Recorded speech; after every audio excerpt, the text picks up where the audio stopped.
I think we should start. Good morning, everyone, and welcome to this webinar that looks at BEE in a post-COVID economy.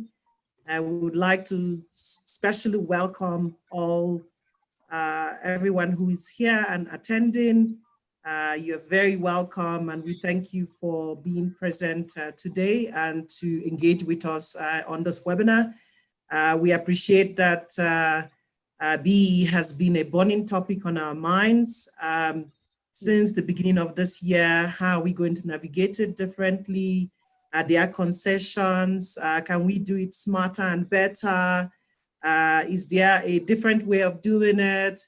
And I believe that this is a topic for the season, is a topic that is all on our minds. We all want to look at a transformative approach to broad-based Black economic empowerment. And I want to believe that everyone who is on this webinar are very interested in how to do it better, how to do it right, how to do it well, and how to do it effectively and efficiently. I'd like to, once again, to thank you for coming and to welcome you officially. I'd like to start off by introducing the panelists on this webinar. The first person that I'm introducing is Dr. Ivor Blumenthal. Ivor is the CEO of ACT Consult, and he strongly believes in innovative collaborations through principal relationships. Ivor has been a long friend of the organization, a very brilliant doctor, one of the most brilliant doctors I've known, and he's very well versed in a number of areas, from BEE to CETAs, etc.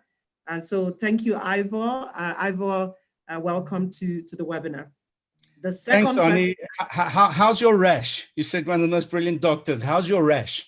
I think it's getting better, doctor. Good, good. I'll prescribe ointment, yeah. Then my second panelist on this webinar is Leseli. Leseli Lolwana is a transformation consultant. I've known Leseli for many years. Leseli is not just a brilliant mind. Leseli has been in transformation for many years, understands the concept of transformation in a very deep way, but also in a meaningful way, and has helped a lot of our partners to achieve transformation objectives. So Leseli, welcome to the webinar. Thank you. I'm so excited to be here. Thank you so much.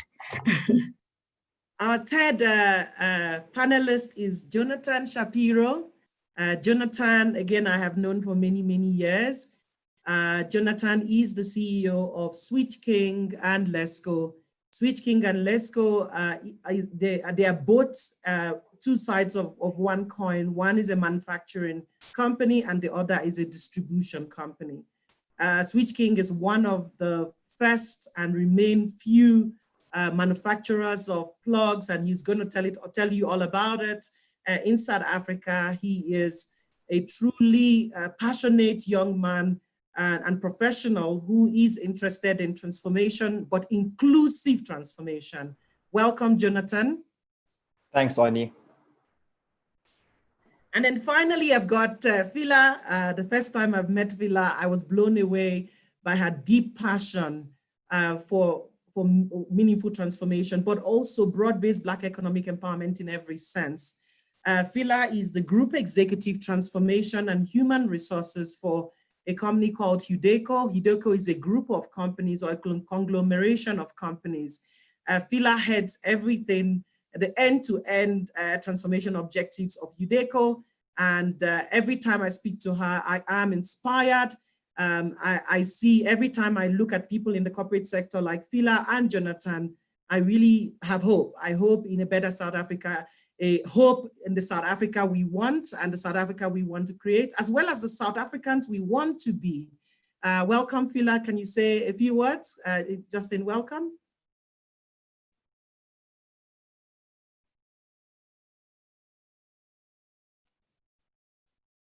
I think, can you unmic Phila to enable Phila to say a few words? Hi, Phila. Can you hear me now? Yes. Okay, thank you so much for the nice introduction, Onyi. Looking forward. And then I remain the CEO of Africa Tikkun Services, and I will be one of the panelists to hopefully provide some guidance in relation to why we are all here.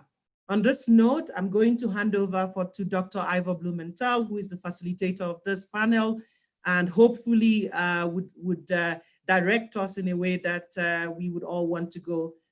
Over to you, Ivor. Thank you very much, and I appreciate the opportunity to participate in this webinar. I think it's critically important that we understand that broad-based Black economic empowerment is not something which is so fragile that it is going to be set asunder by something like 8 months, 10 months, 12 months, or even 2 years of interruption because of this thing called COVID-19. Having said that, there are obviously adaptations which are going to be necessary and required. And certainly from a corporate perspective, companies are regularly going to say, hold on a moment, we've got such a problem with cash flow that maybe we're going to start seeing BBEE as a luxury. And we know it's not a luxury.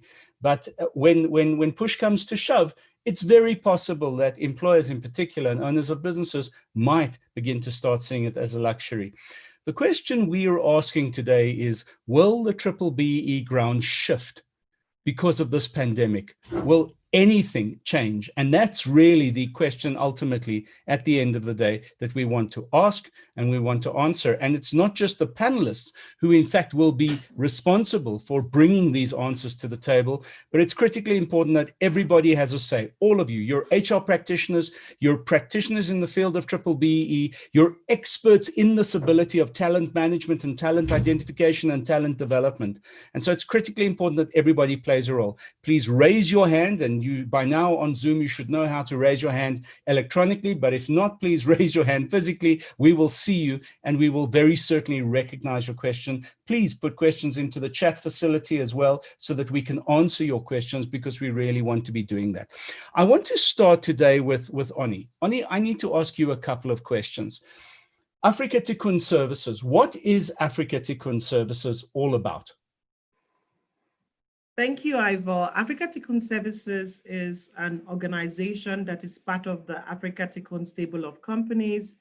Our vision is to enable young people to become economically empowered, but linked to that vision is to help companies to meet their transformation mandate. We recognize that companies can only transform if they understand the various critical elements of the broad-based Black economic empowerment scorecard or codes or regulation, and how they can leverage it to meet their strategic objectives. And as Africa Tikkun Services, our focus is to support companies through consulting services that will help them to navigate the entire code, and not just the codes in itself, but also ancillary codes, codes like the Employment Equity Code, as well as codes relating to skills development in particular. So our services range from BE consulting, skills development facilitation, all the way to employment equity consulting and support.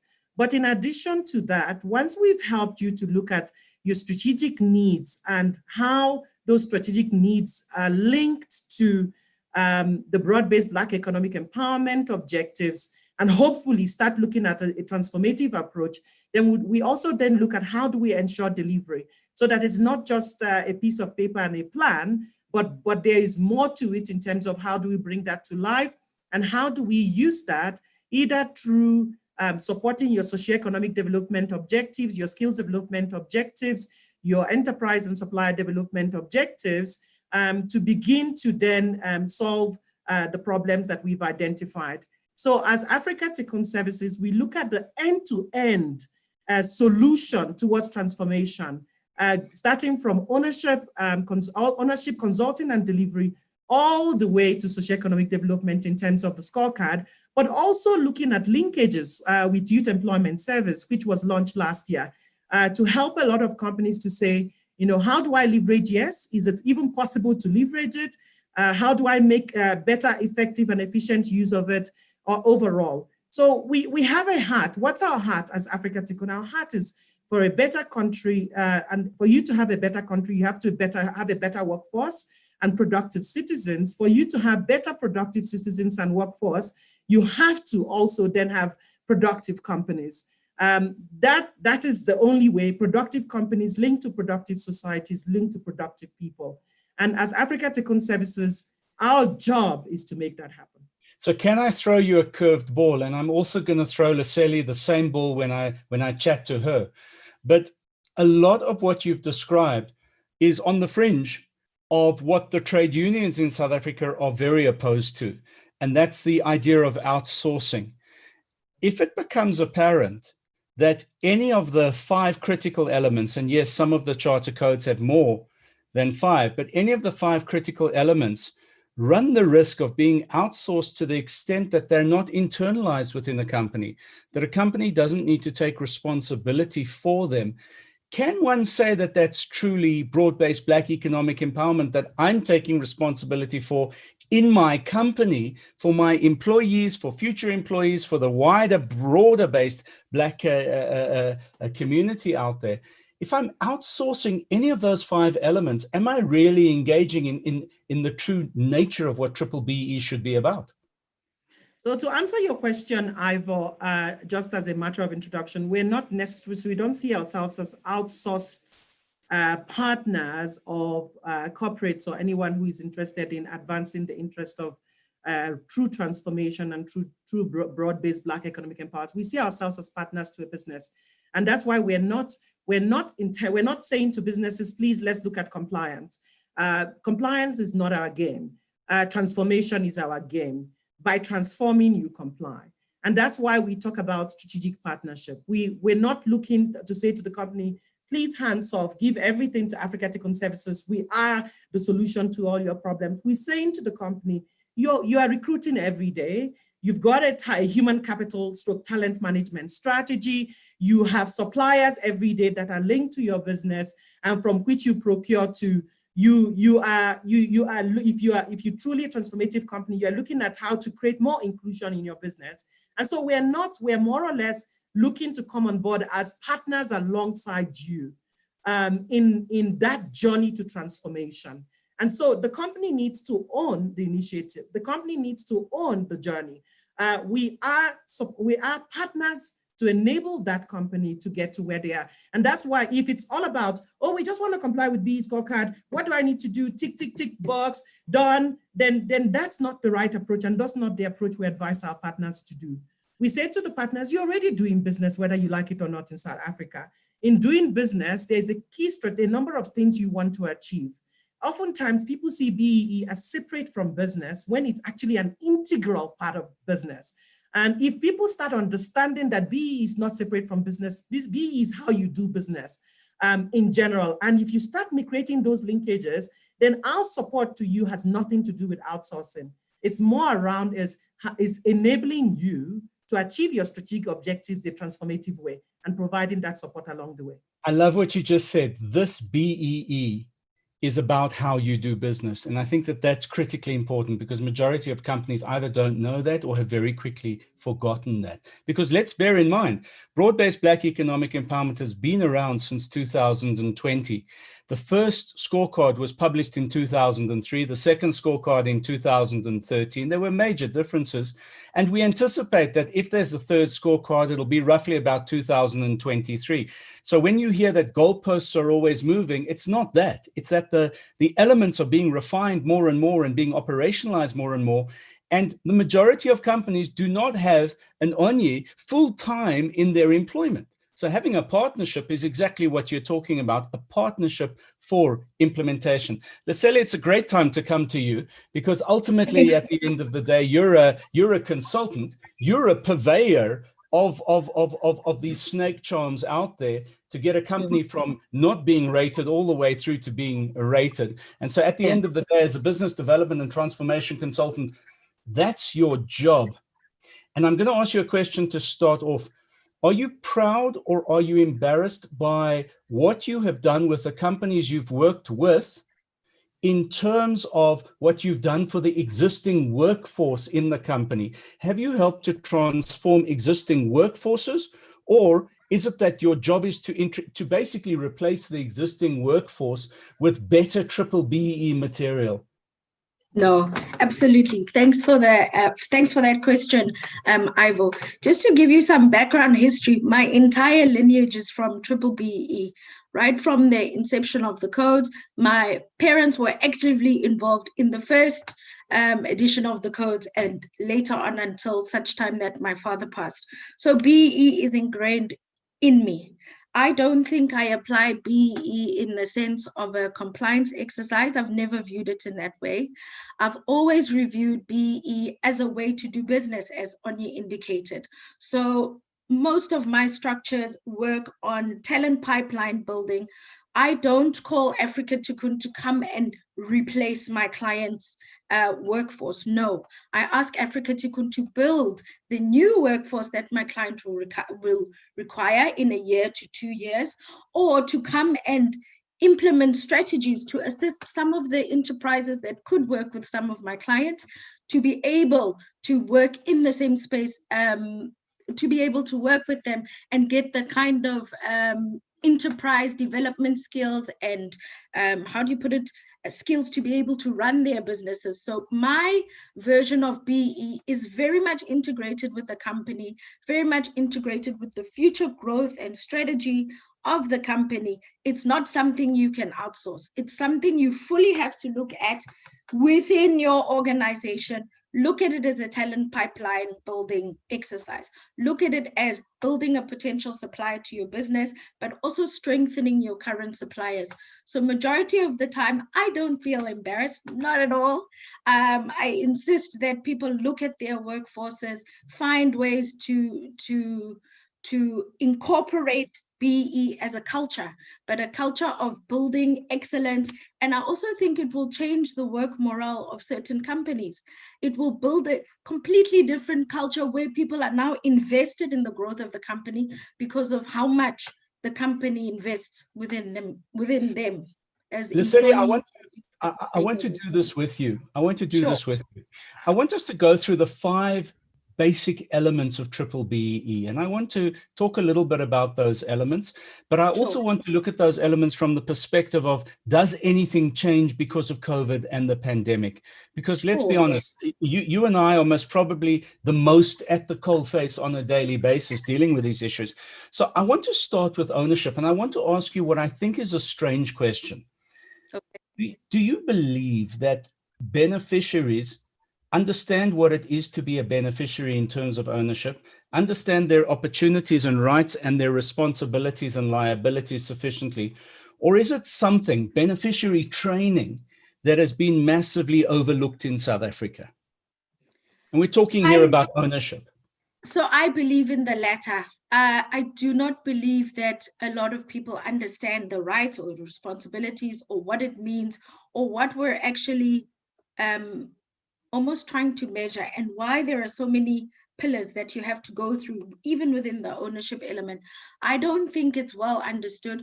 I do think we could benefit from more, how will I put it, more active engagement or training when it comes to fully understanding what ownership means, because you do also find a lot of people are happy to put themselves forward, not understanding the responsibilities or what it means to be a proper triple BEE owner. It does become somewhat of a fronting exercise with some companies.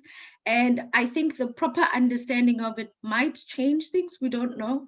But I do believe some people are just happy to meet the compliance. Okay, so there are 2 roles. There are 2 roles in this regard. The one role is as beneficiary, and the other role is as trustee. And Phila, I can see that you're chomping at the bit to talk about whether or not both beneficiaries and trustees feel capacitated enough in the workplace. And Oni, as you're listening to this, I know at the back of your mind is, hey guys, maybe this is an opportunity to train beneficiaries and to train trustees to do their jobs properly. But Phila, you and Jonathan in particular are the guys who deal, I'd imagine, with trusts of one kind or another, the beneficiaries of the trust and the trustees representing those beneficiaries on your boards. What's your impression, Phila? Is it a good job that's been done or not?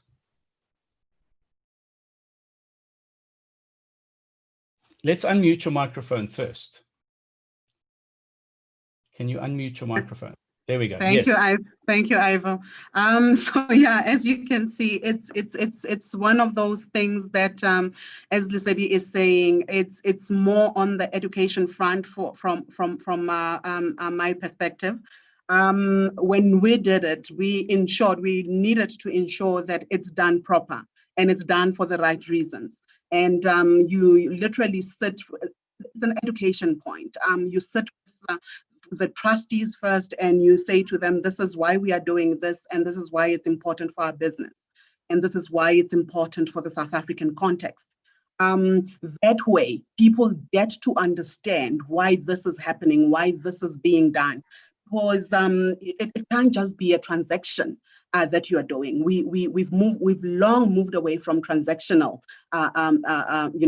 sort of BEE. We are transforming, and by transforming, we are not doing it for today, for 2 points or whatever the point might be.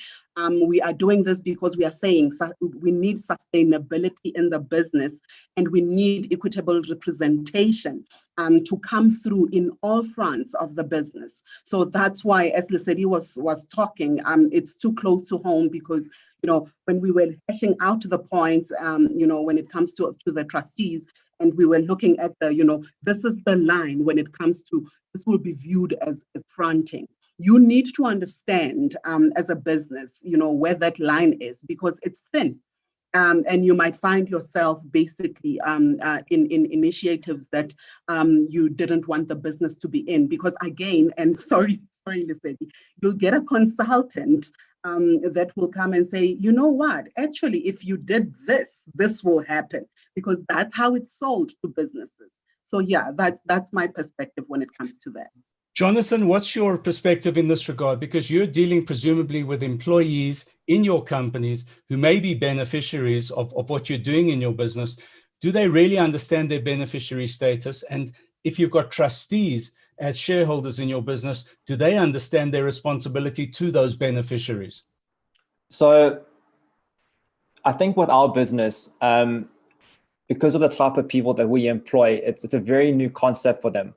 A lot of the guys that we create work opportunities for have never worked before. So I think even the introduction of BEE to them is something new, and that's basically the process that we're going through now, is explaining how BEE fits into a business, into the culture of a business, and what it means to be a beneficiary.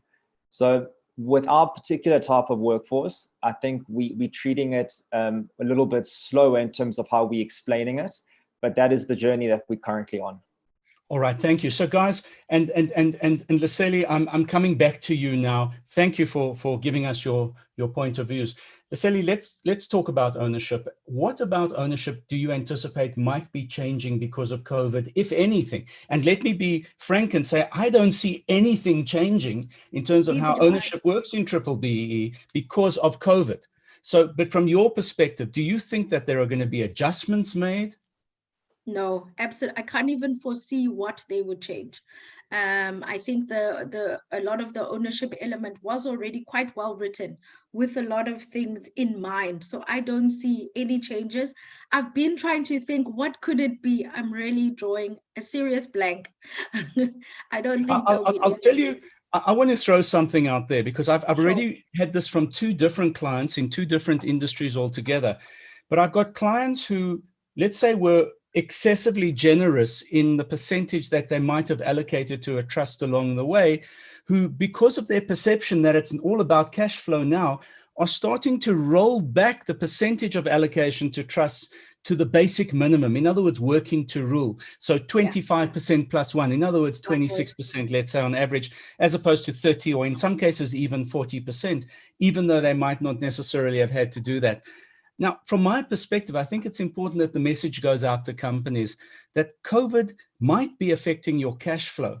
But the reality is, if it's affecting your cash flow, the people who are going to feel it most are the shareholders in your business. And whether they've got 26% or 40%, if there's no net profit from which dividends can be declared, they're not going to be getting any income anyway. So the percentage of share that they've got in your business actually works the other way. It says they have a bigger liability in your business than ordinarily they might have to understand what's going on and to participate with the adjustments you're needing to make in your business.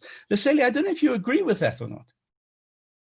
Fully and wholly, fully. Absolutely. I totally agree with you. All right, let's skip now and let's talk about management control. Because management control, I think, is one of the areas, Leslie, that possibly there is an opportunity for companies to say, hold on a moment, maybe we've got managers with comorbidities who are not able to continue to be active in a business that cannot operate remotely.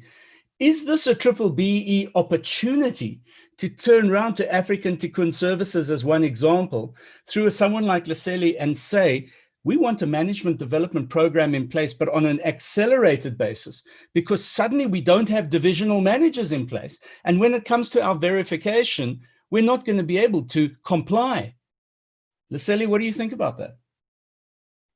I think there's a huge opportunity for people like Africa Tikkun to run those management development programs, but also remember they've been building talent pipeline.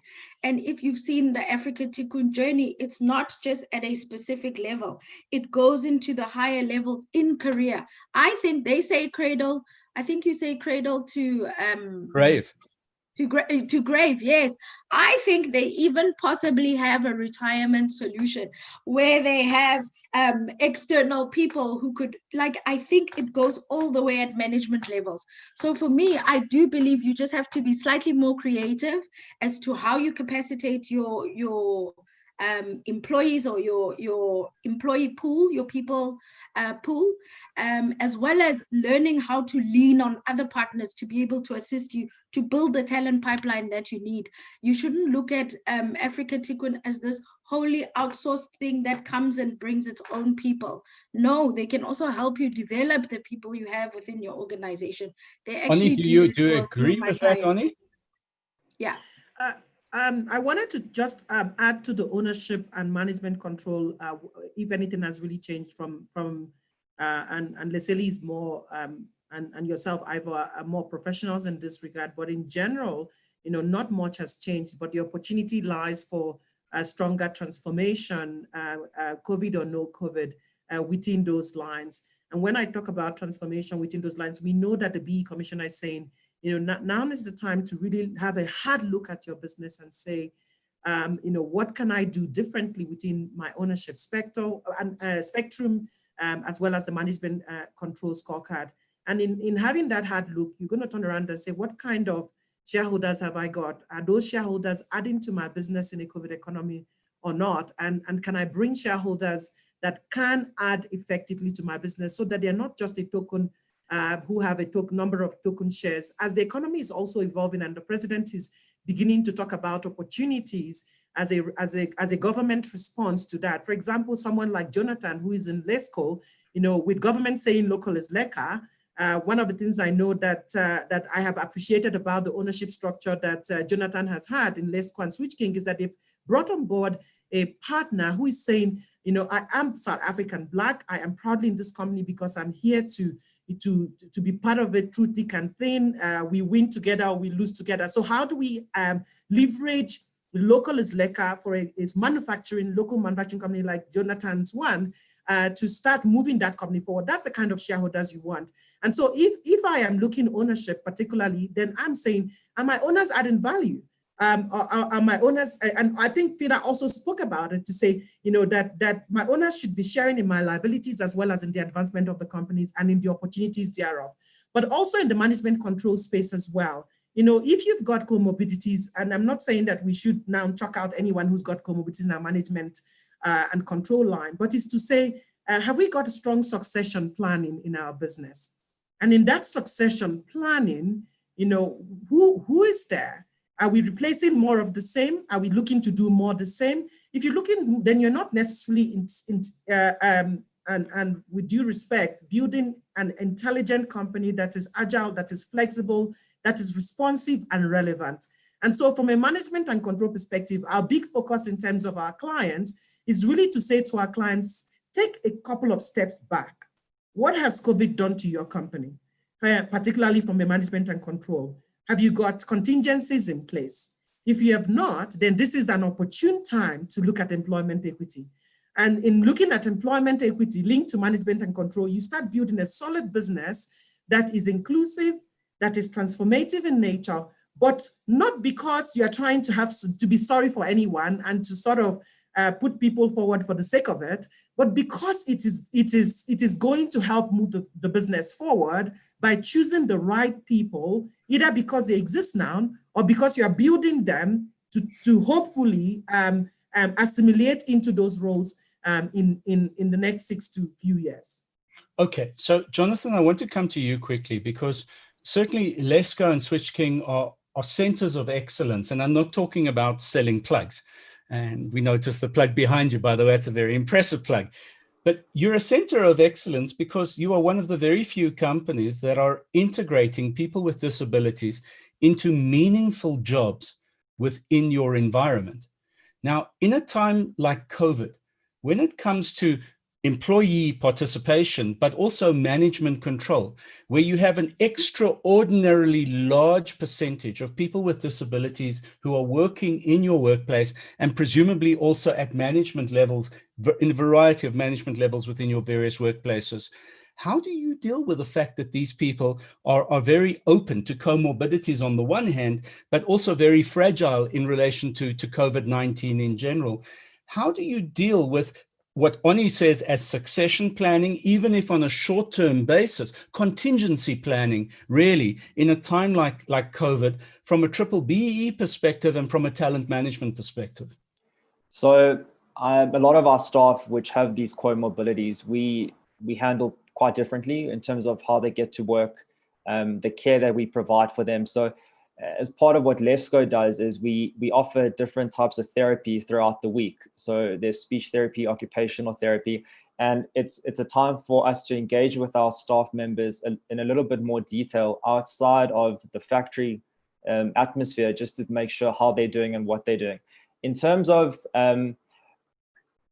succession planning, the business is 21 years old. I'm fairly young in terms of my position and where I want to take the business going forward. But what we've ingrained the idea of having disabled labor in our business to such an extent that it's forming part of where we want to see the business going into the future. So we will be engaging with Africa Tikkun, and we have in the past, about developing an ESOP structure where there's this shareholding and where the staff members and the factory members understand what it means to be a shareholder. And I think that changes the narrative of how they treat work, knowing that the better that the business does, the better that they do. When it comes time to navigating throughout COVID, I honestly don't think without Africa Tikkun we would have been able to do this. You know, to restart a factory after being closed for 4 to 6 weeks, there are a hell of a lot of moving parts, and we immediately engaged with Africa Tikkun and said, look, this is our situation. This is how many people we can have. Can you please help us structure this labor force in a time of COVID that makes sense to everyone, not just the business, but also the beneficiaries? So I think that partnership is very important, and also that they understand what the goal is. So thank you for that, Jonathan. Phila, I want to come back to you because we're now moving to skills development. And I assume that Tudeko are turning around and saying, as happens in every company all over the world, when it comes to cash crunch, there are 2 departments we look at. The one is marketing, and we can't even define marketing these days. And the other is obviously human resources, and training falls under human resources, and skills development falls under human resources. So has your CEO basically called you in and said, Phila, we're cutting your budget by 50% on skills development because we have to find the money to supplement TERS? Has that happened? Let's be honest, has it happened? No. No, you're going like this, but you're meaning good. Yeah, all right. Thankfully it hasn't, and Onyi can confirm that it really hasn't. I said to Exco when we sat down, Ivor, that I do know that it's crunch time because of, the stop restart in terms of business. And but what are we willing to do in terms of our plans, and not just for the scorecard, but what we wanted to see happening in our space when it comes to skills development for our people. So no, our training wasn't cut, but what did happen was that we did postpone some initiatives for 2021. The most important ones for us are learnerships.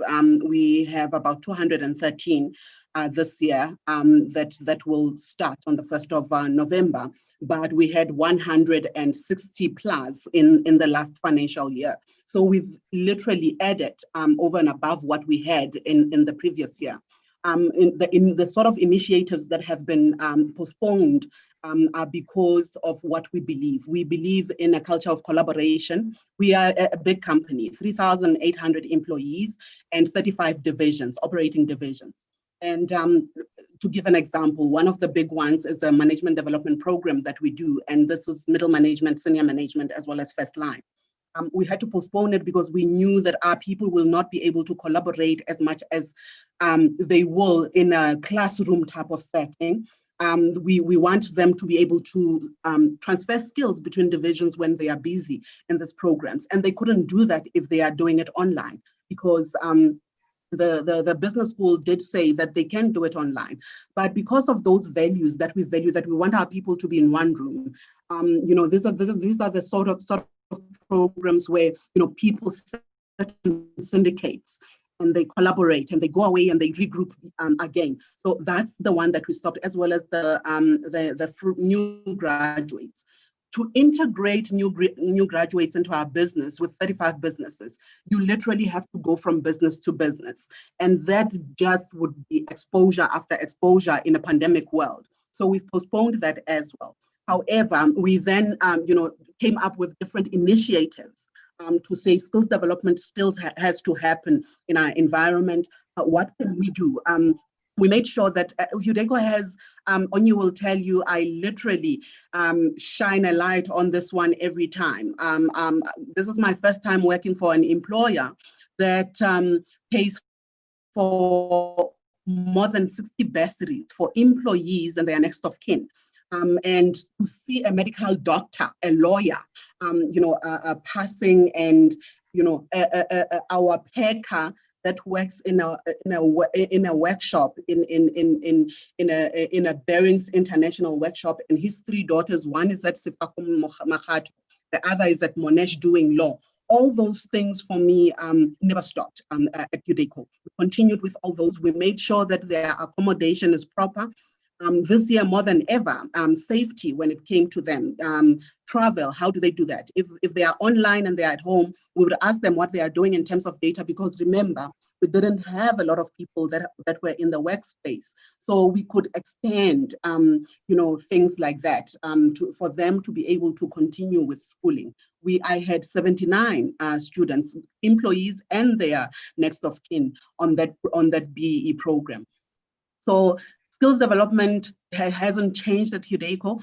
We have postponed some initiatives because of the values that we believe in, but in terms of moving forward and saying, where do we see UDECO as a company operating in South Africa? And how are we moving this company and South Africa forward without, putting a total spanner and saying, stop this altogether. So yeah, no. Fortunately, we don't even have a marketing department. It's various senior managers that do that. So I think the marketing budget might have saved us. So I actually think that because I'm not just facilitating this, but hopefully I can also contribute. But I actually think that there needs to be a loud appeal to SANAS, which is the South African organization that DTI has asked to accredit verification agencies and comes out with the rules for the commission. I think that SANAS needs to allow certificates to extend for 6 months beyond their due date during this time. And the reason I say that is skills development is most probably one of those areas that companies are going to spend wrongly on just to comply. And Oni, you spoke about checklist compliance a lot in the beginning.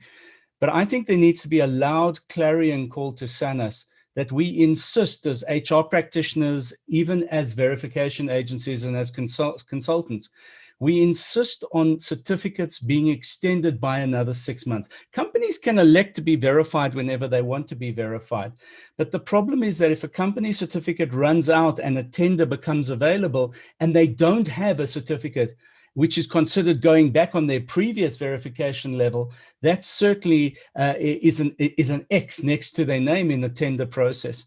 And so just as every other company has been affected by the lockdown, I think SANAS, its expectations need to be moderated because of the lockdown. And we need to call on SANAS to allow at least a 6-month extension so that companies can say, okay, we've had to put things on, we've had to have a moratorium on at least our 2.1.1.1, which is the 3.5% of payroll spent on our own workforce. In terms of the 7 categories, at least that we should have more time to spend that money, because otherwise we're not going to spend it wisely. We're going to spend it on the wrong things. And as far as bursaries are concerned, well, every bursary recipient in the country has had their learning interrupted because of COVID. So if we're spending money and having no result as a company, either we're not completing bursaries or we're not completing learnerships, or there's no learnership to employment conversion going on, which means companies are going to lose those points because of COVID-19, not because they're doing the wrong thing. Would you generally agree with me that we should be asking SANAS to extend the life of those certificates? It's exactly what was said yesterday, Ivo, when we had a meeting to say, have I heard anything in terms of the bodies, the BBEE bodies? Has anything been said in terms of, just trying to work around this pandemic? It's unprecedented times. There's been a lot of change that has happened in businesses. Restructuring has been a big one. You spoke about management control earlier on. That has been impacted because restructuring came with retrenchments, and your retrenchments would have affected management control as an element. So for me, the bodies really could do something to say, you know what, this is a first. Just like the president has been saying, we might say something today, tomorrow we have to change it because we are working in territory. I think that would be helpful, because then it won't make us go back to our, to BBEE years prior, where people now doing it for the society. So who in this group is going to actually pick up the phone and speak to Minister Patel and say, we want these certificates' lives extended? Who takes that on their shoulders? No, seriously, I think, Anya, maybe we want to do something as a petition, maybe spearheaded by African Tikkun Services to get that done, because I think it's critically important. I think it affects management development under management control. It definitely affects 2.1.1 and 1.2, which is bursaries, but it also, and Jonathan, this is where you would come in, it also affects the work you do with the training of people with disabilities in the workplace. Just because of the intervention of COVID-19, every one of 1, 2, and 3 are affected. The entire 6.3% of payroll is affected because of COVID-19. And I think that we owe it to your clients, Ani, I owe it to my clients, Leseli, you owe it to your clients, to possibly raise an objection to SANAS and say, or a petition to SANAS and say, we need the life of these verification certificates extended so that our client companies can catch up, because otherwise it really does just become a tick box exercise. Ani, I don't know what you think about that. I do agree that, and let me simply say we will take on the responsibility of galvanizing support to go to SANAS to try and see if we can get some moratorium or some leeway to enable companies longer time in terms of verification and extending those certificates. But I do also think that that government did make some concessions on skills development in particular, and maybe, I don't know, Ivor, you or Leseli can talk about the concessions they made around SDL and what that meant. All they said was you don't have to pay SDL for a couple of months. Outside of that, there's been no concessions. Yeah, but your obligation remains. Your obligation remains. Thanks, Cecily. We've had a fantastic statement from Zan Abriev, which says, SANAS will not allow an extension to those certificates.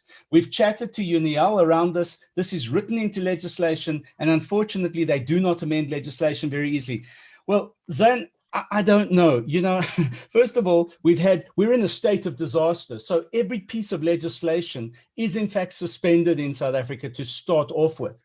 They've managed to change every other bit of compliance in legislation, including our financial regulations and legislation. So UNIL is going to have to come to the party, or UNIL is going to have to be dismissed, quite frankly. So we either start a petition to actually be responsive to the needs of business and industry, or we start a petition to replace UNIL with someone who understands the impact of something like COVID on the work processes, and more importantly, doesn't make criminals of every SANAS accredited BBEE verifier out there, who will not have any choice but to allow for relaxations when they start verifying companies, but skills development, management control, supplier development, and even SED have not been properly satisfied. Otherwise, they're going to look like idiots. So the reality is it's UNIL is going to have to change, not us in this call for some kind of a dispensation from SANAS. I don't think we've tried, Zon.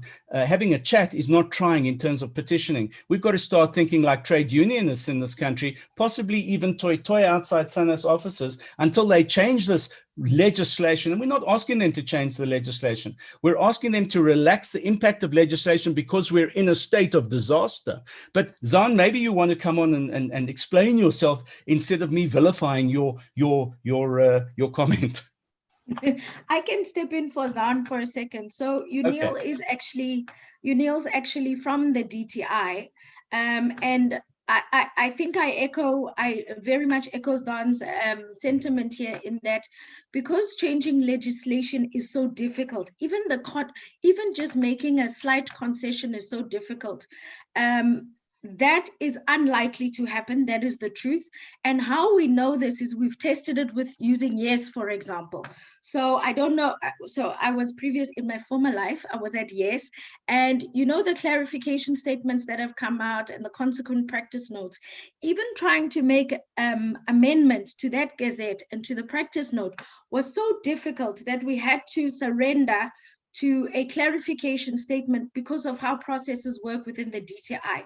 So in as much as SANAS might concede and allow this thing, it's actually not even up to them. It is more up to the DTI as to what they decide in terms of the concession.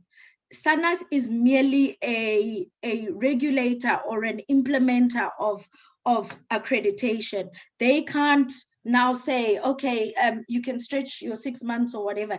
That is something that has to be done by the DTI themselves. Okay. And I'll tell you for so what you're saying, Leslie, is that it's Patel who has to be responsive to this. It has to be Patel.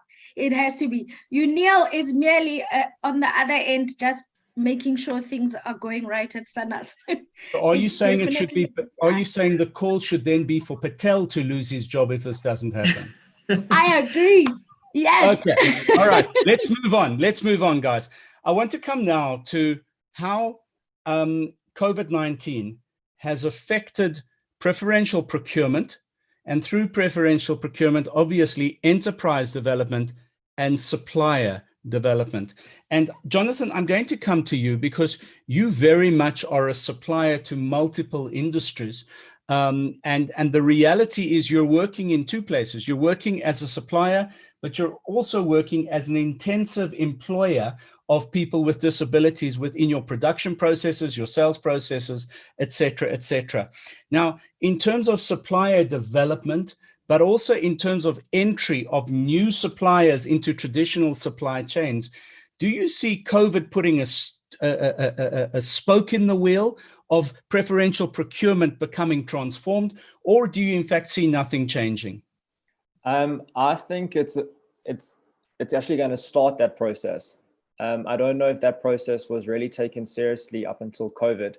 So what we're seeing in our industry and the people and the customers that we supply is how much more important it's becoming to not only be a local supplier, but how to transform your supply chain. So we've actually been contacted now by a couple of retailers that we deal with saying, we want to see your supply chain and what responsibility are you taking on now to help us develop a supply chain that you might have been either doing yourself or that you were doing or importing one or two components. So we're on both sides of the coin here. We're going to prospective clients and saying, what are you guys doing to help transform your supply chain? And we're looking inwards saying, how do we transform our supply chain? So Jonathan, you're talking specifically here about the notion of buying local, the government's call to buy local. Yes. And I think COVID has expedited this whole process purely because of job losses. And I think one of the biggest ways to get over this is to generate and to start a real manufacturing country, which is one of the biggest employers out of any other industry. Oni, from a new enterprise development creation perspective, developing new enterprise hubs, how active is Africa Tikkun Services in this issue?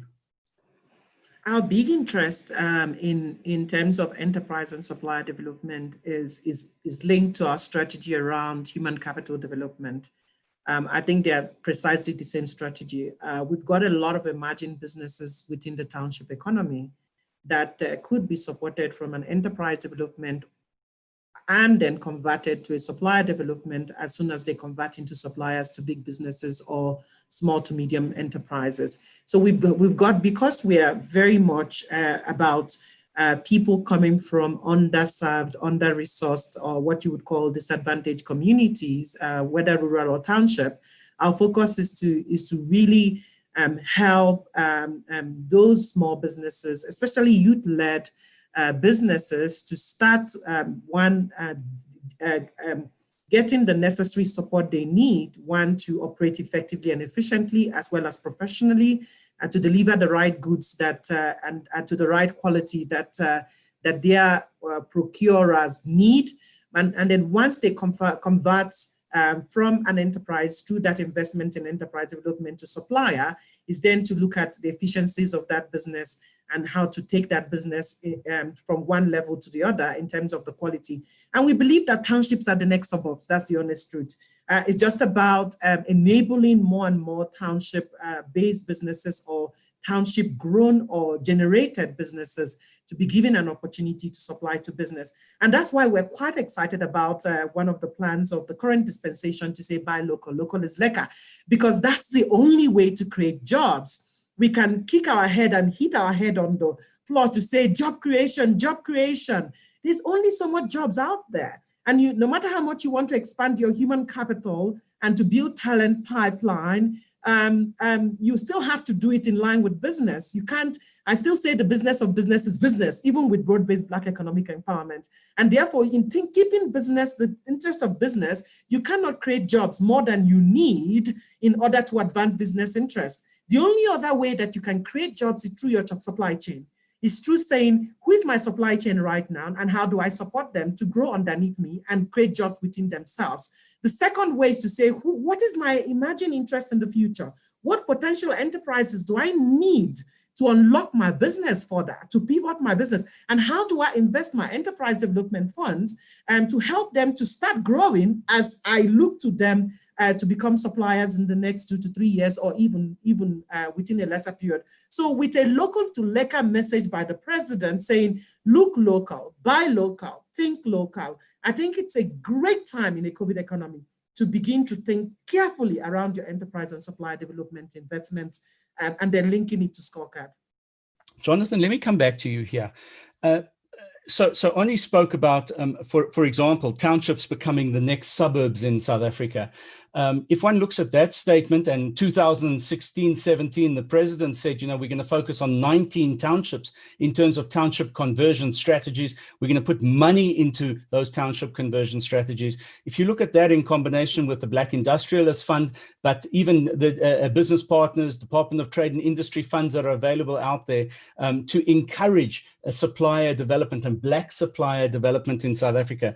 My question to you is, does it matter where your manufacturing takes place? Does it matter where your products are made if they're made locally? If ultimately at the end of the day, as Lesco and Switch King, you're essentially taking those products to market, does it matter so much where those products are being made as long as you can control quality? So our business is a little bit different of how it's been designed. Our business was designed from day one to employ people who are unskilled or who have disabilities. In terms of the electrical industry, there are regulations around the environment that it has to be made, but those are very easy to overcome with the right training. So to answer your question, short and sweet, we could very easily set up assembly plants within townships, train suitable people to oversee the quality, and then they would actually be facilities that are able to produce SABS approved products in an informal market. So I don't know if every business has that opportunity, but the point is inclusivity was part of the DNA of our business from day one in 1999, with or without BEE coming into effect. So we were in a fortunate position that we could actually have satellite assembly plants in townships, as there's not even electricity required to assemble our products. So do you have?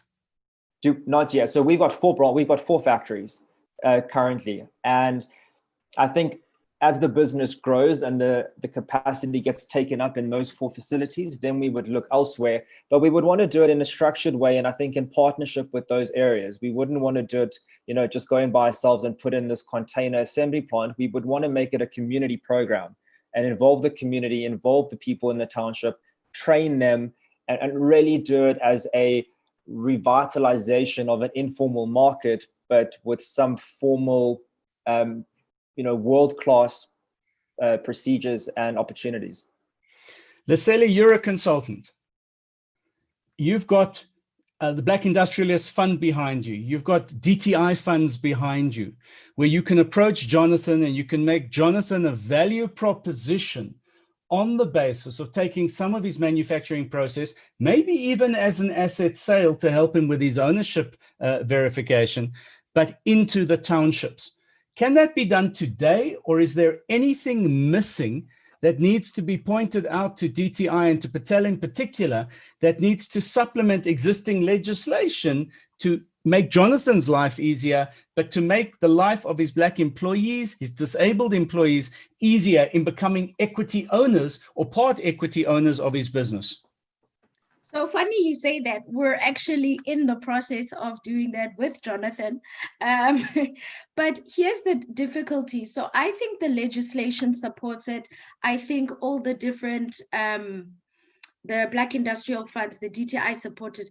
The problem we're actually facing is very different. It's the bureaucracy within those departments. So in as much as you approach them, apply the legislation, their ability to act and their ability to do things is, I don't know, like the processes are elongated. They're not regulated properly. So we have tried, it's their internal processes that have slowed this being able to happen for Jonathan.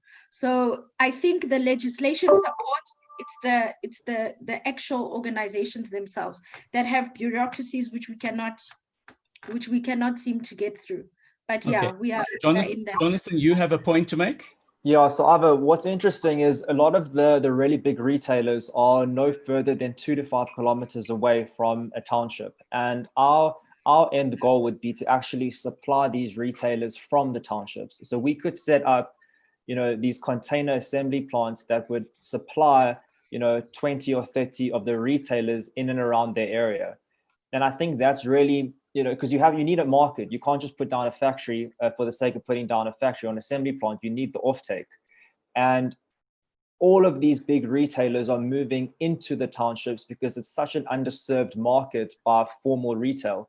And I think if we could add some professional components to an informal market, they could service very easily those surrounding retailers, and not just with making product, but deliveries. And I think there's so many add-on products and services that could develop out of this. And I think the last point to make is there's a lot of non-compliant electrical products being supplied into townships, which are responsible for a lot of the fires that we're seeing burning down all of these informal buildings. So not only does it solve a safety problem, but it also creates this massive job opportunity for almost a franchised model for these containers to supply retail. And of course, the begging question is, why does one have to be dependent on pre-existing retailers? Because the notion of a manufacturer wholesaler in containers in these townships, where African Tikkun Services, people like Leseli, bring in some kind of an enterprise development process so that you develop a new string of retailers that has a direct relationship with Lesco and Switch King, and you're bypassing pre-existing retailers who have different kinds of monopolies set up, not necessarily such a bad idea. But let's move on before you guys lynch me. Let's talk about social economic development, because social economic development, Phila, is a little bit like marketing. It's a little bit like human resources, and it's such a remote, funding the lotto kind of a focus that the question is, where does it fit in broad-based Black economic empowerment at all, if not only as an excuse for government not to have to pay their way and the lotto not to have to pay its way? How do you make sense of it, particularly within the time of a pandemic and after a pandemic, when there's no net profit after tax to speak of, but in fact there is no cash flow to speak of either? How do you, as Hudeco, make sense of social economic development in these times? By opting not to have increases, non-bonuses, and it's the honest truth. So that's what happened to our business. Our increases are usually implemented in July, and bonuses are paid in November. And it was quite clear that even if the business picks up, and business did start picking up, industrial engineering services and all, it did start picking up around the May mark, and we could see that we are tracking well in terms of our budgets and the forecast and our adjusted budgets and everything. But still, knowing our responsibilities when it came to social economic development, those still, we honored those. We opted not to, go back to. It's very easy to say, yes, we accept, we will partner with you. I'm one of the HR people that was quite glad when, it was changed to SED from CSI. It's not a fish story, but, give a fish, it's a teaching how to fish. So the people that we've partnered with are those people. So we know that their plans were interrogated, and they are proper plans when it comes to SED initiatives. So all the Hudeco initiatives that we partnered with in the previous year, we just opted to continue with them. Usually we take on more and just say, okay, what can we do differently, instead of doing, the blind dogs and whatnot? What can we put on that is different on the list? So that's the only change of plan that was done. We just didn't take any extras. So, Leseli, I know SED is very close to your heart.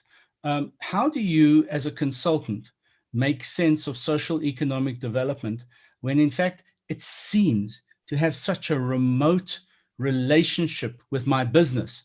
Why, in these times, should it be a priority? Because let's be honest, it's only 5 points out of 109 points to start off with. I can make those 5 points up in other places. Why do I need to have a focus on SED? I feel the same about SED as I feel about skills development. I feel those are two elements you can never, as a country that you live in, afford to do without. If anything, COVID has said, do more, push yourself harder, because when it's tough like this, that is when you're supposed to do your most investing, because that's when it will bear your fruit. Or I don't know if this has happened to you guys, but I felt like I needed an IT degree during COVID because I did not know how to operate anything, if that makes sense. It's shown us the opportunity to upskill our existing workforce, to also upskill people. Use socioeconomic development as an upskilling tool. Remember, you have a choice as to how you do your socioeconomic development. Provide social economic opportunities to people using things like skills development, doing stuff. I think it is a must. I know it's irrelevant on the scorecard. I even know it's not a priority element, but as a person and an individual living in South Africa, I think it is your moral obligation to meet those two things. It is all right, critical. thank you. Oni, how do you make sense? As a provider, how do you make sense in terms of being able to justify to your clients that SED is absolutely essential? I make sense of it from one, Leslie did mention that with COVID, we saw more poverty, we saw more hunger, we saw more food security challenges, especially during the lockdown. Government forgot that 70% of its economy is in the informal economy, and therefore people live from hand to mouth. And a lot of people have not just lost their jobs, they have lost their daily wage. So in terms of just being human, we have advised our clients and our partners to continue with socioeconomic development, because it is something that every South African, proudly South African person, even as individuals, should involve in building the country. But outside of the sentimental value of it, there is the factor of building an enabling environment. An enabling environment is an environment that enables you to thrive as a business. The truth is that if people around you are too hungry, then they'll be forced to do something in order to survive. And if your business is in the way, then your business is a threat. So you need to garner goodwill. And part of that garnering goodwill is a strategic business objective in its own right. In saying there is a reason why I exist in South Africa, in this locality. And if I need to continue to exist, because it's not me, myself, and I, it's me in the context of. And based on that, you know, you cannot, if you look at the current Nigerian protests, why are people going to destroy palliatives and taking it? Why is Nigerians protesting for the last couple of weeks? It's because people have been brought to their knees with deep poverty. And when people are brought to their knees with deep poverty due to poor governance, poor inclusive understanding of business, then the people have no choice than to take matters into their hands. And that's why every company, as much as SED is pure 5 points, should not think about it strategically as something that we can do without. It's something that we need to do to enable people around us to continue to exist so that we can exist. I think the perfect word for it is Ubuntu. And then the second reason for me, Ubuntu is I am because we are, and we are because I am. I exist because of others, and therefore others exist in relation to me. But finally, in terms of hopefully the rationale behind it, would be related to, again, strategic alignment. If you're looking to build skills and talent pipeline, why don't you invest in an organization that is going to groom people that would then link to your talent pipeline through your skills development scorecard and then migrate into your employees. You can see those linkages. It doesn't have to be, oh, actually, poor children, poor people, poor animals, poor whatever. Let's just help them. It can also be strategic to say, what do we want to do? How do we grow people who have zero education or limited education? How do we start building those linkages and connecting the dots so that by the time we're spending our skills development money, it makes sense. By the time, if we need to convert them into enterprises, it makes sense. And I think it's really understanding the connection of the BEE scorecard and using it to your advantage. Jonathan, what does social economic development mean to Lesco and Switch King? So what I was thinking about while Anu was talking is, I think it quite nicely articulates the difference between BEE as a tick box and an inclusive business model. And I think if you have an inclusive business model, you don't really think about how many points you get per sector, because you're doing it anyway for the right reasons. The points are just a bonus. So in terms of everything that we've done in the last 21 years is really to develop marginalized communities, which otherwise wouldn't have been given opportunities. So I think if companies could look at BEE as being inclusive in terms of how they develop their strategy and how they develop their business model, I think that kind of takes the attention away from, am I going to get the right amount of points for doing something that's almost like a tick box? So I think an inclusive business model would be a much better way to maybe structure a business than looking at BEE from a tick box point of view. Okay, it sounds, I'm going to be honest with all of you guys, it sounds a little bit too kumbaya-ish for me here. And when one talks about social economic development, I very often think that we lose track of the fact that if it's in BBEE, it's intended to be related directly to the bottom line of my business. So if I'm going to give money to, for argument's sake, children against cancer, or children with cancer? Is it because I am buying vouchers, if you want, God forbid, for my employees should they ever need CHOC? In other words, some kind of preferential space in CHOC's mind. This comes from Africa Services Tikkun, or it comes from LESCO, etc. And therefore, if it's an employee of LESCO, I need to give that person priority. I need to focus on them. And this idea, yes, it's for the extended community, but the extended community starts with the extended community amongst my own employees themselves. And so when I hear this kumbaya integrated stuff, I ask myself the question, where's the business strategy? Jonathan, I'm not pointing fingers because you're an exception. Phila, you're the exception. I'm really pointing fingers at Leslie and Onye and saying we've all collectively got to do more work to bring this back to business strategy, talent pipelines, as you've said, Onye.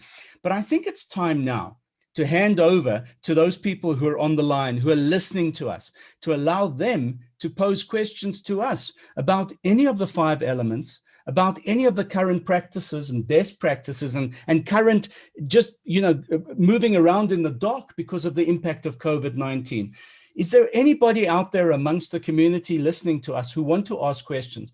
Either you can raise your hand digitally, or alternatively, we're very happy for you to just unmute your microphone and have a chat to us now. We want you to ask questions that hopefully we're able to answer.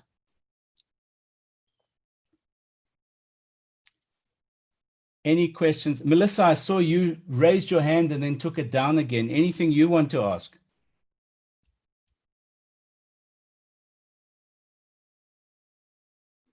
May I, while we're waiting for people to ask? So of course, yes, Annie, of course.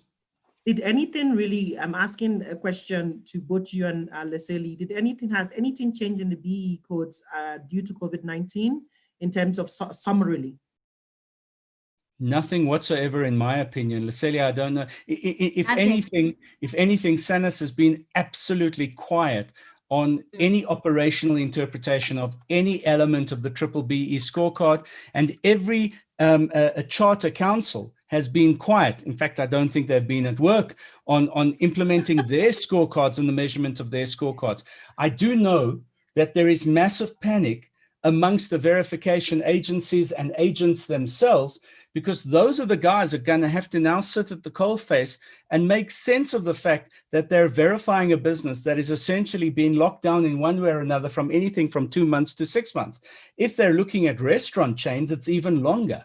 So I think that this is absolutely critical.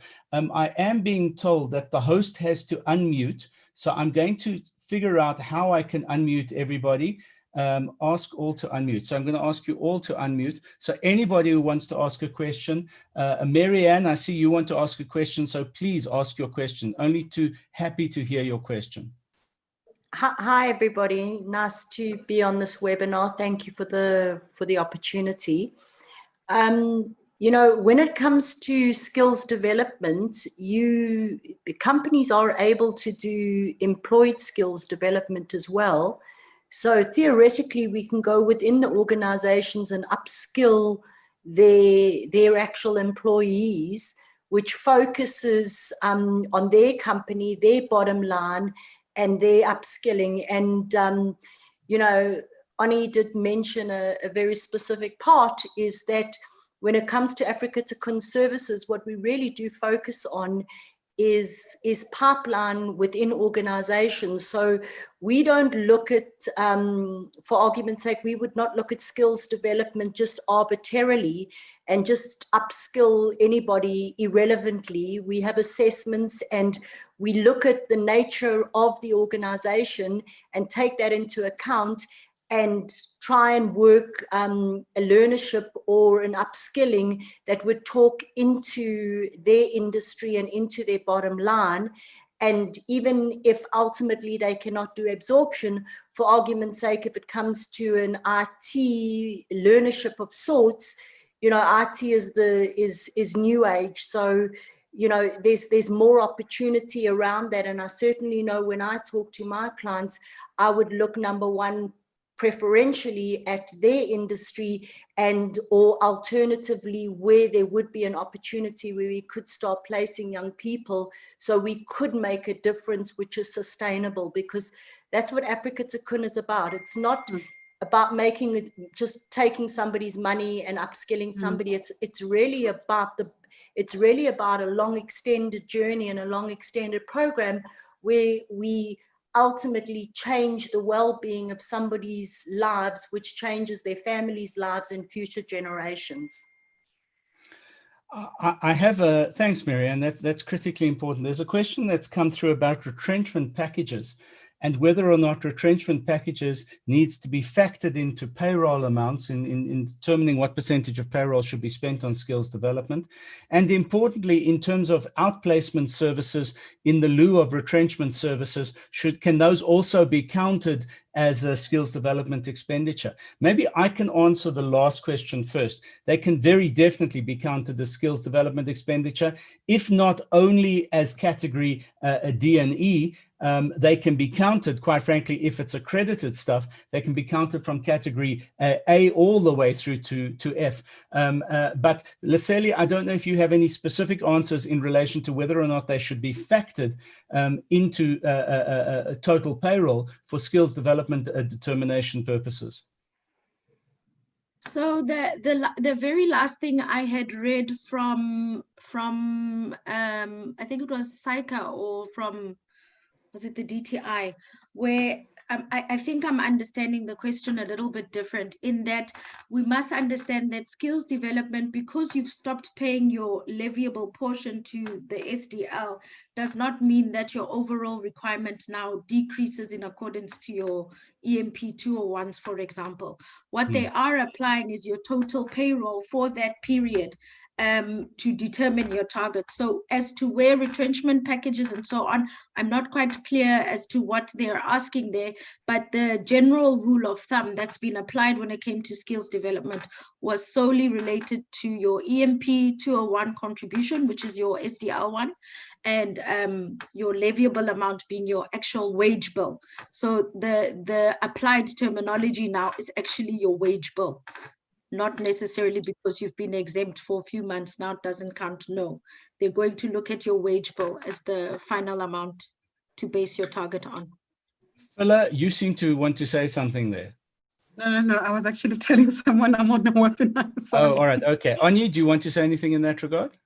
No, I do have another question. If there's no question, the question I have, we had a question from someone who said, my nephew is a lawyer from a property company.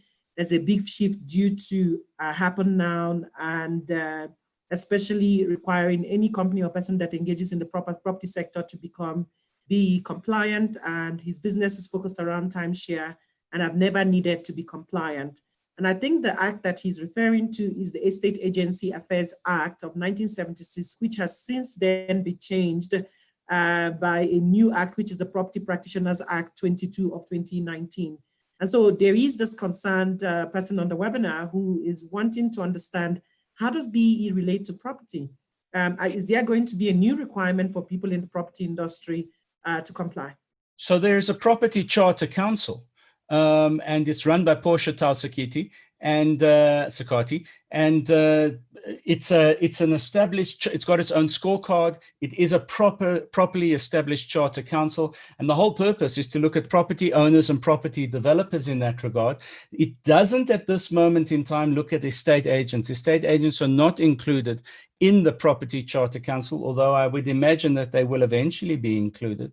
So the reality is that any business which does business on a B2B basis as opposed to a B2C basis, so any business, so for example, if an estate agent is conscripted to find property for another business, and there is a fee paid to that estate agency business, and that estate agency business has no BBEE rating, or alternatively a bad BBEE rating, it will lose the client, the customer, money. There's no question about that.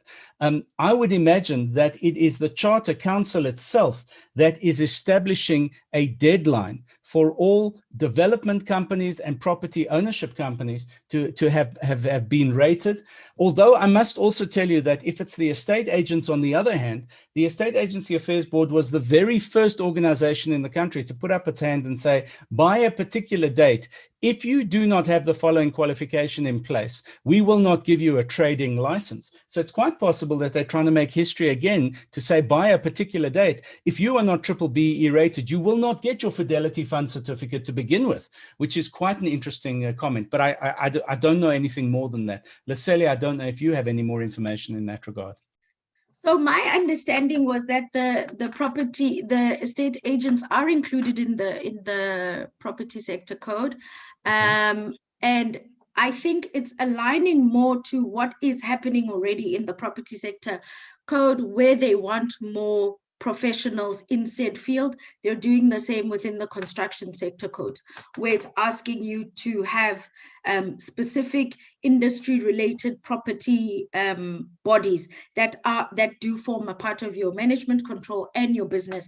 So I have seen the trend within the construction sector code and within the property sector code. The difference now is the Estate Agency Board is becoming a little bit more deliberate, because they have allowed people to interpret for themselves, like all sector codes. They've allowed people to interpret from themselves, and then they bring you back down and say, actually, this is what we meant. This is how we wanted you to apply it.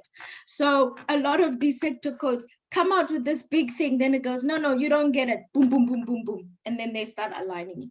So Jonathan, that's what I think is happening. Thanks, Cecily. Jonathan, I just have code in the electrical sector. Ivor, I just have one more question for you. Oh, sorry, Ani, yes. Why do yes? A lot of people have said, why do yes? Why yes? Yes is too expensive. And yet, in our opinion, and I stand to be corrected, you guys, the professionals within, as partners to this business, Africa Tikkun Services, that speak to that. But what is the business rationale?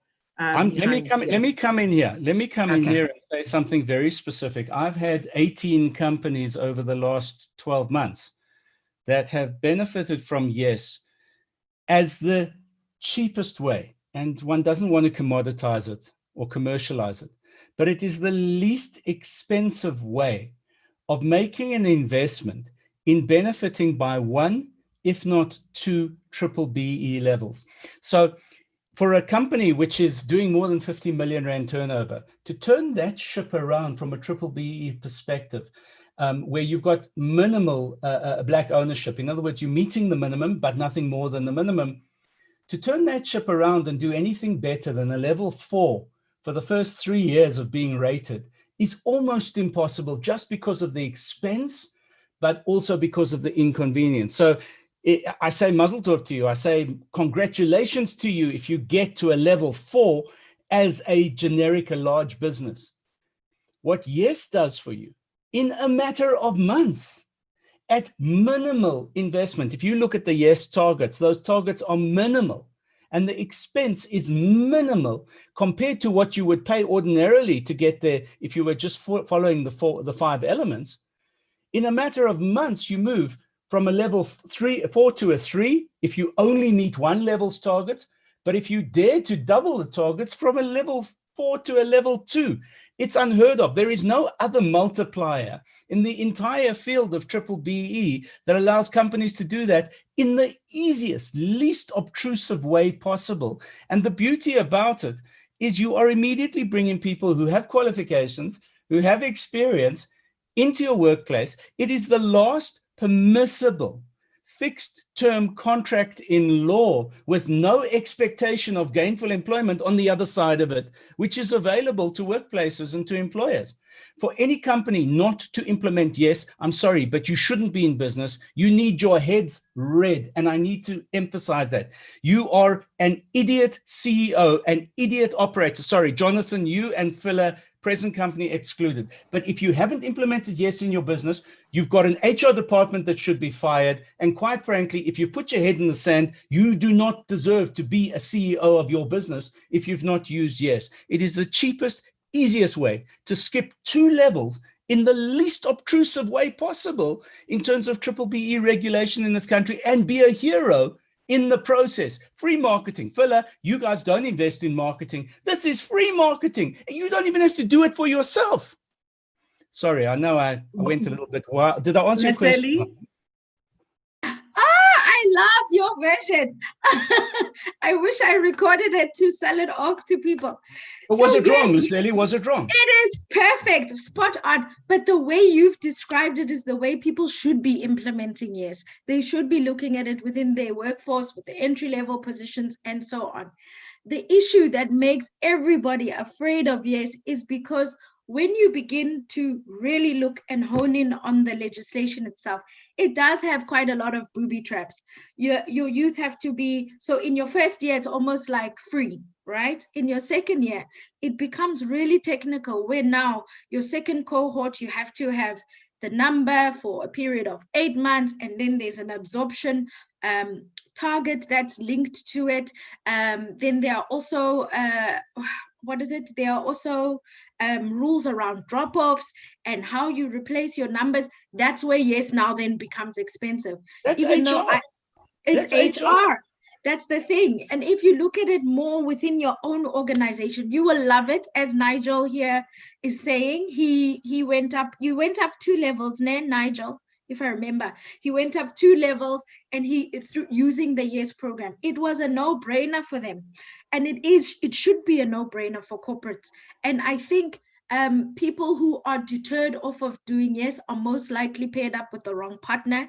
You need to look for a good partner that understands your problems and your issues if you are outsourcing it. If you're doing it internally, you should not have any problems whatsoever. So yes, I love what you said about Yes.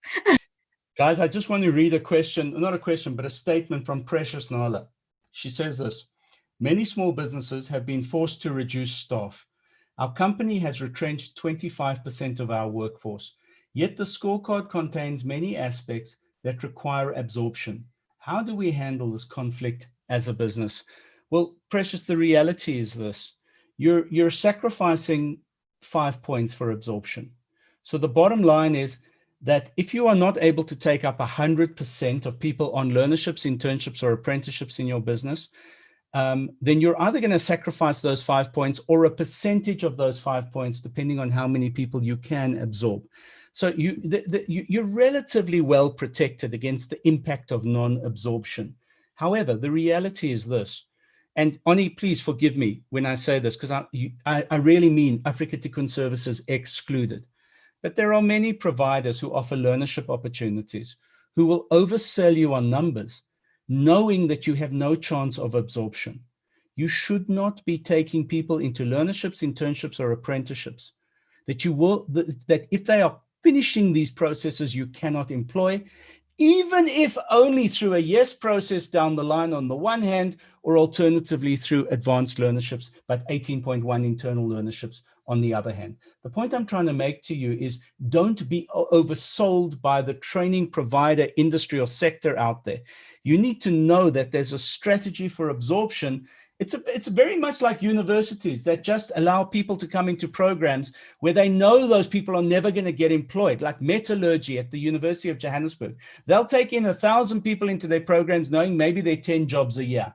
Now that's fraud as far as I'm concerned. There should be a moratorium on the intake numbers of learnerships or university programs where you know people are not going to find work. And obviously I'm being dramatic in how I'm saying it. But I think that's a critically important thing to bear in mind. So you're completely correct that, Precious, on the one hand, you've got a 25% downscaling of staff, and on the other hand, you have to somehow justify absorption. You can't. If you're retrenching, if you're 189ing, one of the things the trade unions should be asking you for, and very often do ask you for, is a moratorium on conversion of people on learnerships into full-time employment. It's one of the 189 bargaining chips that happen at a bargaining council or a trade union engagement level, and you need to be aware of that. It's the same thing as increases. How do you have a 189, 25% reduction in your staff while at the same time justifying a 10% increase across the board? The two are not compatible. Absorption is exactly in that boat as far as I'm concerned. Phila, you want to say something? Agree. No, I totally agree, Ivo. In all the companies where I've worked, the minute that a learnership starts, we already talking to the customer services manager, the technical manager, the operations manager, and saying your learnerships have started, and our target is always to have more than 90% absorption. If you are not going to do sustainable, skills development and inclusivity, leave it. Don't do it, because now you have to now sit in front of 25 customer services people and tell them that, no, you've gained 125 unit points and a certificate, but you have to go home. I've never understood people that do it like that. It has to be sustainable. You have to have plans. You have to communicate your plans and contract people. As an HR person, I contract people psychologically, and I say to them, and you have touch points as well. And you say to them, it's now 3 months in, and this is the report that I'm getting from Africa Tikkun. It's now 6 months in, this is the report that I'm getting about our learners. And 9 months in, you need to have a cycle that closes properly, instead of doing it just for 12 months, and then you have people now out in the streets again. Even reputation for the company's reputation, it's not good. It's not good at all. But more than anything, conscience, Ubuntu. You can't call someone and have them taste this cake and then say, oh no, goodbye. Phila, Leseli, Jonathan, you've been absolute stars on this program. We've come to the end of this program. Oni, I know that you do have some closing comments. Thank you for inviting me to facilitate. I've enjoyed this, maybe a bit too much, but nevertheless, I've enjoyed it. I hope you'll invite me back at some stage. Thank you very much, Oni. Yes. And on that note, I really want to say a big thank you to all the panelists and our able. You see why I call him doctor? You see, my rash is gone. My rash is gone because he knows how to cure the rashes very well, and he calls it out. He calls it out as is. So thank you very much to all the panelists. We really appreciate you being there. The point I wanted to make in relation to the absorption comment is that you don't need to look at absorption not just in your business. Look at your supply chain. Use it as part of your enterprise and your supplier development strategy, so that you're supporting your businesses to support you better. But I know we're done now, and I just want to say specific thank yous to all the participants, to all the wonderful questions, the comments. This is just the beginning. Watch this space. We're here to change the BEE landscape in our country and to make it meaningful and transformation. So until we see you next time, thank you very much and goodbye. Thank you very much. Thank you.